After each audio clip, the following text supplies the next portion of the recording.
Did goofy Paul Krugman finally side with the right side? Has he ever been right about anything? Appears he might be now. He's suddenly switched sides entirely and is supporting Trump's new policies and his aversion to doing business with China, which is highly manipulative and often steals our technologies. But let's remember, Paul Krugman was the guy 20 some years ago in the early 2000s that was advocating for creating a housing bubble intentionally. And that's what they did. They created the housing bubble, and the bubble eventually popped. And it's the fault of Keynesian economists like Krugman that these things happen in the first place. But let's get into the video. I am really reluctant to be where I am right now, but I do think that conditional tariffs on Chinese cars are probably going to be necessary. I don't think that the Europeans can allow their auto industry to be totally hollowed out. Now, there's some compromise here. You're probably totally trying to shut Chinese cars out of the market is going to be a bad thing, be very costly to consumers.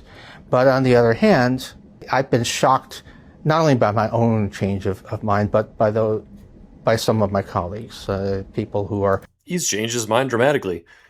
Paul Krugman's changed his mind dramatically, and only Trump could convince this goofy guy to do that. Long-time advocates of globalization and free trade who are saying, okay, Europe needs to do some, really, if you like, it's national security, it's market disruption, to just allow something as big as the European auto industry to just be overrun, even if consumers would benefit for a while. It's not 20 years ago anymore. We really do need to rethink, which is a long way from saying that we should have tariffs on everything or that the Europeans should have tariffs on everything, but a much more interventionist position has become really hard to avoid. Because China doesn't play fair and their politics aren't changing anytime soon. That's one of the unfortunate facts. You know, Japan and Korea became more liberty-oriented. China is doing what China always does for thousands of years, which is turn further inward. So as it says here from James Thorne, Trump was right all along. Donald Trump's core claim about trade and industrial policy was simple and unfashionable. Trade is a tool of national power, not an end in itself. The last year has gone a long way toward proving him right. The damage was done when China was accepted in the WTO and then implemented mercantilist trade practices while global technocrats sat idle. The bet was that China's integration into the rules-based system would liberalize its politics and normalize its economics. Instead, subsidized overcapacity, managed exchange rates, and aggressive export targeting gutted large parts of U.S. manufacturing and weakened the broader Western industrial base. What elites treated as efficient globalization was, in practice, the offshoring of productive capacity, the hollowing out of industrial regions, and the strategic empowerment of a geopolitical rival. That insight shaped everything that followed. Trump argued that the era of frictionless globalization was over, that trade deficits and supply chain dependence mattered, and that national strength would again rest on productive capacity, industrial depth, and control over strategic resources. Trump's American First strategy, anchored in the Hamilton Clay tradition, treated tariffs, trade reviews, and infrastructure as instruments of statecraft. That was dismissed as crude protectionism, and now looks like early recognition of the world we're actually in. Operation Epic Fury made the geopolitical point even more starkly. Pax Americana is dead.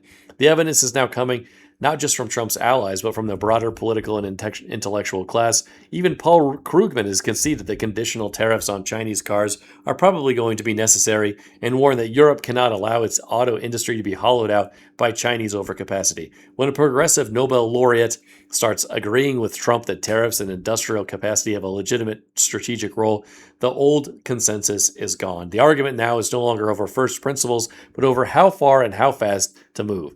The shift is showing up in America, North America as well. The Trump administration's refusal to extend the current trade pact on existing terms codified what Trump's worldview has already implied. The age of automatic continental trade management is over. The agreement remains in force, but it is now under deliberate strategic review. Trade is being judged less by abstract efficiency and more by whether it strengthens industrial depth, energy security, and continental resistance. Canada is now being forced to adjust. The next round of U.S.-Canada trade talks should deepen integration where it already makes strategic sense, energy, critical minerals, power, and industrial outputs, while targeting the old protected zones of the Canadian economy where reciprocity with the United States still does not meaningfully exist. supply managed agriculture, software, lumber, cell trade, blah, blah, blah, blah.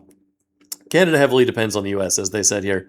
Trump saw this first. He understood before most of the establishment that global economy was shifting from efficiency to security, from comparative advantage in the abstract to productive capacity in the real world. Now even his critics are conceding the point. The only serious question left is whether governments are prepared to act on what Trump restored long before they did. The end. Also, just communist China does not care about the rights of its citizens, and it's exaggerated its economic growth for probably the past 20 years.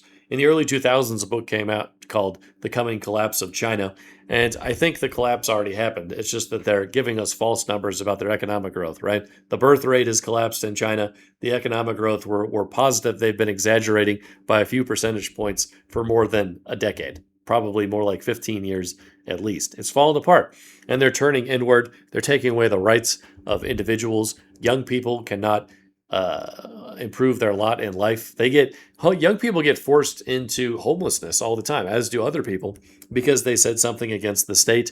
And when you do that in communist China today, you get your rights to use banks taken away. You get your rights to go to a grocery store taken away. You get your right to public transportation taken away. You're not allowed to do anything. So and you can't use a bank. You can't do anything. So you're completely SOL. And that's what dictators do in communist China or North Korea. You don't have rights. Individual rights are most prominent in the West, more so in the United States than in Europe. We have free speech. We have the Second Amendment. And these are two of the most important things that have ever been created in human history. If you enjoy the video, please like and share. Comment below. Let me know what you think.